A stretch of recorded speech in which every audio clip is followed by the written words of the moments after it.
자, 여러분, 최근에 문정부에서는 아직까지도 특정 국가만 입국 금지할 수는 없다라며 끝까지 고집을 피워대고 있습니다. 특정 국가 입국 금지가 옳지 않다라고 또 빙빙 둘러가면서 선비 행세를 해대고 있는데, 그렇죠. 사실상 이 말은 입국 금지를 안 하겠다는 소리입니다. 이거는 문재인이가 사실상 우리나라 국민들보다는 중국의 눈치, 진핑이의 눈치를 더 많이 보고 있다는 것이죠. 우리가 지금 현재 이런 나라에서 살고 있다는 겁니다. 여러분, 이래서 제발 좀 저 인간만큼은 뽑으면 안 된다, 배운 사람들이 그렇게 곡소리를 냈던 거예요. 사랑하는 우리 시청자 여러분들께서도 최근에 뉴스를 보셨겠지만 최근 대한민국 전체 확진자 숫자는 200명을 넘어섰습니다. 이제부터 본격적으로 우려하던 상황이 시작이 되는 거죠. 이 속도는 세계 어느 곳과 비교해봐도 유례가 없고 초기 확산 속도의 경우 중국 우한 현지 상황하고만 유일하게 비교가 될 정도의 속도입니다. 우리가 사실상 더 빠르다는 얘기도 많이 나오고 있을 정도죠. 최근 정부와 대깨문들은 가증스럽게도 무슨 신천진이 31번 할매 개인의 바짓가랭이만 붙잡고 악마 만들기 프레임 씌우기를 하면서 생 난리를 치고 있는데, 아시다시피 31번 확진자 할매는 지역 감염자의 본인도 피해자입니다. 지역 감염의 피해자. 그 사람은 할매는 해외여행 경력도 없는 사람이고 도대체 어디서부터 감염이 된 건지 불분명한 사람이에요. 대한의사협회장님이 직접 언급하신 바와 같이 제 개인 의견이 아닙니다, 여러분. 지금 이 사태는 신천지 탓을 하는 것보다도 더 큰 문제로 바라봐야 됩니다. 지금 이 사태는 정부 총체적인 방역망에 구멍이 뚫려버려가지고 지역에서 2차 감염이 일어나고 있다는 게 근본적인 원인 배경이지, 힘없는 개인 한 사람을 특별한 악마로 만들어다가 온 나라가 멍석말이를 하고 책임 전가를 하는 야만적인 행동을 해서는 안 된다는 것입니다. 문재인 본인이 얼마 전에 그랬죠. 코로나 사태는 얼마 안 가서 종식된다고 국민들 안심하라고 하지 않았습니까? 다들 평소처럼 행동하고 과도한 혼란과 공포를 조성하지 말라고 은근히 우리 같은 사람들한테 겁을 줬죠. 가짜뉴스 처벌하겠다고 일반인들 카카오 오픈 채팅방까지 이잡듯이 뒤져가면서 국민들은 안심하고 평소대로 행동하고 정부를 믿고 단체 활동도 하고 싶은 거 다 하라고 본인이 부추겼지 않습니까? 남이 하는 얘기는 바른 말을 들려줘도 가짜뉴스고 지가 하는 소리는 가짜뉴스를 대놓고 떠들었는데도 그 괜찮단 말입니까? 그러니까 이중잣대라고 비판을 하는 거예요. 자기들은 광우병이나 메르스 때 그 엄청난 가짜뉴스와 괴담을 퍼뜨렸던 거 한번 보세요. 가짜뉴스 그래 자신 있으면 처벌합시다. 최근 10년 동안 서로의 발언을 전수조사해가지고 누가 정말로 큰 죄를 지었나 한번 똑같이 한번 해보자는 거죠. 표창원 이 인간 사드 배치하고 할 때 말했던 거 한번 보세요. 사드 전자파 밑에서 몸이 튀겨질 것 같다고 노래를 불렀던 인간입니다. 명단 보이시죠? 추미애, 이재명, 손혜원, 표창원, 민주당, 정의당. 하나같이 나라를 망치는 꿈의 팀, 어벤져스급 인물들 아닙니까? 대한민국 기업인들이 백날 날고 기어봤자 이런 어벤져스 팀원들이, 꿈의 팀들이 대한민국의 발목을 있는 힘껏 잡아당기고 있는데 어떻게 나라가 앞으로 진보를 하겠습니까? 지금 코로나 가지고 까딱 잘못된 소리를 잘못 다뤘다가는 일개 청년 네티즌들 개인은 물론이고 유튜버들조차 잡혀가는 시대입니다. 보이시죠? 거기에는 예비 대학생까지 포함되고 있습니다. 만 20살도 안 된 핏덩이 애기들도 가짜뉴스 유포했다고 잡혀가는 시대예요. 자, 여러분들 물론 가짜뉴스 나쁘죠. 이렇게 국가가 엄중한 시대에 함부로 제대로 확인이 안 된 소리를 함부로 쉽게 떠들어서는 곤란하겠죠. 하지만 우파 정권 때 정말 이런 식으로 일반인들 피레미들의 오픈 카톡까지 하나하나 SNS 하나하나 조사해가지고 피레미들까지 잡아주진 일이 있었습니까? 가짜뉴스 처벌에 대해서 쉽게 생각하시면 안 된다고요. 법학을 전공하지 못했다 하더라도 그런 무지한 소리를 함부로 해서는 안 되는 겁니다. 가짜뉴스 처벌이라는 게 그 기준과 잣대가 통치 세력들의 입맛에 따라서 변질될 확률이 굉장히 높다니까요. 권력을 쪼개놓고 분산하고 국민들의 기본권에 대해서 헌법에다가 열심히 갖다 박아 놓는 데는 이유가 있는 겁니다. 이 인간들 하는 짓거리가 항상 이런 식이죠, 여러분. 자기들이 말하는 건 항상 어떤 식으로든 정당화가 되고 상황과 맥락이 바뀔 수가 있는 거라며 해석에 있어서 유연하기가 이를 데가 없습니다. 반면에 우리 같은 남들이 말하는 건 칼 같은 잣대를 들이고, 아니 이중잣대를 들이대죠. 99%의 중심적인 맥락은 다 빼놓고 극히 1%의 말꼬리 한두 개만 붙잡아가지고 지루하고 소모적인 논쟁만 일삼지 않습니까? 애초에 논리가 없는 인간들이니까요. 얘네들은 꼬투리를 잡고 논쟁하고 거짓으로 국민들을 선동하는 게 목적이지 어른답게 실질적으로 우리의 눈앞에 현실에 직면한 문제를 해결하는 게 목적이 아닌 사람들입니다. 그래가지고 배운 사람들이 좌파를 사람 취급을 안 하는 거예요. 사람으로 보일 수가 없죠. 이런 야만적인 사람들이. 타당한 이유가 있다는 겁니다. 전문가들이 백날 피토해가면서 입국 금지하라고 경고하면 뭐합니까? 길거리에서 화염병이나 던지고 쇠파이프나 휘둘러대던 586 세대 운동권 지그들이 세상에서 제일 똑똑하다는데 전문가들이 백날 경고하면 못합니까? 듣지를 않는데. 중국 입국 금지를 안 하면 미국과 유럽에서 우리 한국 사람들 입국 금지하는 시대가 온다고 그렇게 경고를 하는데 지금 결국 어떻습니까? 정말로 그런 시대가 성금성금 다가오고 있죠. 주한미군에서는 지금 대구 방문을 금지시키고 있습니다. 이게 해외가 우리를 바라보는 현실이에요. 그런데 솔직히 말해서 이게 대구 한 지역만의 문제겠습니까? 덮어놓고 쉬쉬하던 문제가 이제부터 본격적으로 터져나오는 것이죠.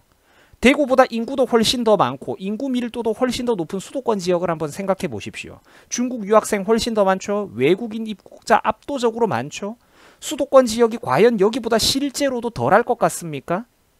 우방이자 혈맹 국가인 미국에서 우리나라를 바라보면서 과연 무슨 생각을 하겠어요.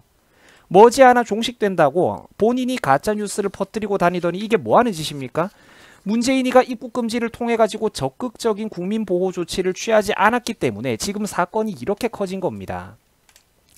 생각 좀 모자란 그 시골 할매 한 명한테 악마라고 프레임 덮어 씌우면서 정부 방역 전체에 구멍이 뚫린 거를 지금 멍석말이 책임 전가를 하고 있는데 사람이 할 짓이 아니라는 것이죠.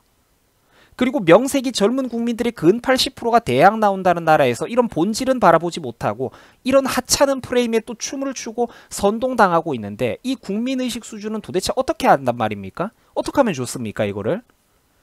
여기 고려대 경영대학의 이한상 교수가 말씀하신 거를 한번 잘 들어보세요. 아무리 신천지가 이단이며 교주가 이상한 사람이라고 할지라도 예배당을 폐쇄하고 집회를 금지시키는 것은 그 이제 종교의 자유와 집회 결사의 자유를 극도로 제한하는 예외적인 수단이다. 그런데 이 조치에 박수치는 사람들 중에서 상당수는 의사협회의 그 중국 출입국 제한 조치에 대해서는 그 이제 의사협회장을 정치적 인물이라고 비난하고 중국 사람들의 인권과 자유를 명분으로 내걸면서 반대를 외치던 사람이라는 게 아스트라라다. 별거 아니니까 위축되지 말자고 하던 사람들은 최소한 이런 극단적인 조치에 대해서 반대의 목소리를 높여야 되는 것 아닌가라고 말씀을 하셨습니다. 제가 평소에 하던 얘기를 그대로 반복하고 있는 거죠. 좌파 대깨문 좀비들은 이런 고차원적인 사고가 안 되는 겁니다. 이 말을 들으면서도 이게 무슨 말인지를 모를 거예요. 특수상황, 비상시국이니까 이거랑 그거는 다르다고 하겠죠? 남의 교회 그거 좀 폐쇄하면 어때? 우파 집회 그런 거 좀 한두 개 금지시키면 어때? 이렇게 간단하고 1차원적으로 생각한다는 겁니다. 자, 그런데 우리가 생각을 해보자고요. 그만큼 개인 인권에 제동을 걸어도 될 만큼 긴박한 사안이라면 지금 시국이 당연히 자국민들의 자유권과 기본권을 탄압하기 이전에 외국인 입국 금지 조치부터 취하는 게 당연한 것 아니냐는 것입니다. 근데 좌파 대깨문들은 이런 당연한 생각을 못하죠. 그러니까 그거를 보고 배운 사람들이 이중잣대라고 하는 거예요. 쟤들은 지들 스스로도 이중적이라는 걸 모르는 겁니다. 그래서 좌파 보고 법치주의를 모른다고 군중심리, 때법, 국민정서법 하는 인간들이라고 배운 사람들이 그렇게 비판을 하는 겁니다. 좌파는 머리가 딱 10대 얼치기 중고등학생 시절에 그대로 머물러 있습니다. 20살 이상 성인으로 정상적인 뇌 성장을 거치지를 못하고 의식세계의 발전이 완전히 멈춰버린 거예요. 법률에서 말하는 그런 개인의 인권, 기본권, 자유라는 가치를 왜 그렇게 열심히 헌법에다가 적어놓고 설명을 해놨는지 얘네들은 이해 자체를 못하는 겁니다. 아주 단순하게 지들 입맛대로 이거랑 그거는 다르지라면서 자신들의 모호하고 하찮기 그지없는 잣대를 함부로 타인에게 내세우는 것입니다. 그래서 위험하다고 하는 거예요. 일관성이 없기 때문에 스스로가 얼마나 무지한지조차 깨닫지 못하고 있기 때문에 남들은 그들의 이중잣대를 예측할 수가 없기 때문에 위험하다는 것입니다. 보이시죠? 방금 제가 말했던 특정 교회 폐쇄 문제, 활동금지가 합당할 만큼 현재 정말로 그렇게 위험한 상황이라면 외국인 입국 관련 정책도 즉시 바꿔야 될 것 아니냐라고 지금 교수님이 말씀하고 있지 않습니까? 제가 말했던 그대로 아닙니까? 이런 게 그러니까 기본적으로 좀 정상적으로 머리가 돌아가는 수준 맞는 사람들끼리는 생각의 영역이 통한다는 겁니다. 일관성 말입니다. 일관성. 사고의 일관성. 좌파들은 근본 없는 군중 심리가 아니라 남이 보더라도 논리적으로 맞아떨어지고 예측 가능하고 합당한 그런 이제 일관적인 기준을 갖춰야 된다는 것입니다.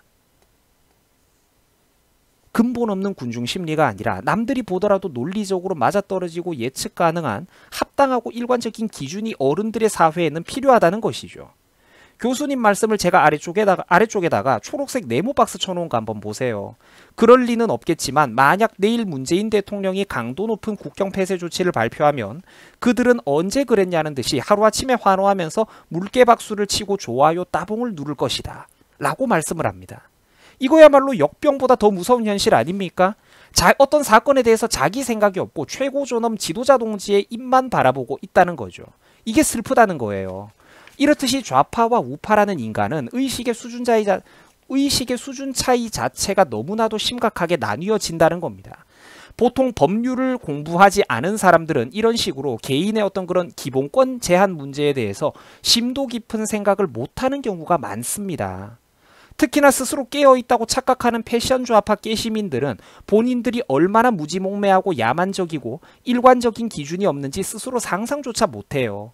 말 그대로 어른들이 지금 어린애들을 데리고 앉아가지고 간신히 참아가면서 논리적으로 어르고 달래가지고 어떻게든 사람 만들어 보려고 애를 쓰는 게 오늘날 대한민국 정치판의 형국이라는 겁니다.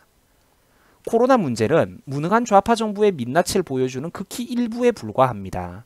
무능이 적나라하고 알기 쉽게 드러난 이제 대표적인 단편적인 사례일 뿐이지 실제로는 경제, 국제 외교, 안보 문제 등등 훨씬 광범위한 사회 전반에 걸쳐가지고 정말로 이런 수준 안 맞는 참극들이 정말 엄청나게 벌어지고 있어요. 일반인들의 눈높이에서 바라볼 때 그나마 가장 잘 와닿는 게 이번 우한 폐렴 사태인 건데 문제는 이런 현실조차 바라보면서 아직까지도 정신 못 차리는 대깨문들이 우리 주변에는 너무나도 많다는 것입니다. 민주주의의 가장 가슴 아픈 비극이죠. 누가 진짜로 자기 편을 들어주고 있는지 피하 구분조차도 못하는 거예요. 누가 자기들의 안전을 대변해주고 있는지를 모르는 거야. 어떤 방법이 정말로 양극화를 해소해주고 서민 경제, 민생 일자리를 늘려줄 수 있는 방법인지 구체적인 경제적 방법론과 대안, 사업하기 좋은 환경에 대해서 끊임없이 가르쳐줘도 이해하지를 못하는 겁니다. 이미 사상으로, 이념으로 너희들은 틀렸다라고 머릿속에 색안경, 그거를 철벽을 쳐버리고 있기 때문이죠. 그래서 좌파를 좀비라고 하는 거예요. 얘네들은 영원히 재벌들 나쁘고 대기업 나쁘다는 소리만 앵무새처럼 반복할 겁니다. 왜 사업하기 좋은 환경을 만들어주고 그래야 투자를 유치할 수 있다는 건지, 왜 투자를 유치해야 국민들의 일자리가 늘어나는지, 이런 자연스러운 자유시장 경제 원리의 기본 가치에 대해서 좌파는 절대로 이해를 못합니다. 이번 코로나 사태처럼 눈앞에 닥쳐있는 현실의 문제 앞에서도 구체적이고 과감한 현실 방법론에서 접근하기보다는 항상 정치적 올바름에 입각해서 허울 좋은 명분만 조선시대 유교 선비처럼 고집할 거라는 말이죠. 여러분, 사람이 눈이 달려있어도 눈앞에 있는 현실을 있는 그대로 바라본다는 거, 그거 절대로 쉽지가 않습니다. 한낱 짐승들도 산불이 다가오면 도망갈 줄을 아는 법이지만 오히려 인간들은 그 어설픈 잔대가리 잡지식 때문에 옆에서 정말로 자기 편들어주는 사람들이 간절히 붙잡고 있는데도 그 팔을 뿌리치면서 뚜벅뚜벅 산불 속으로 기름통을 껴안고 걸어 들어가는 게 바로 인간들의 어리석음입니다.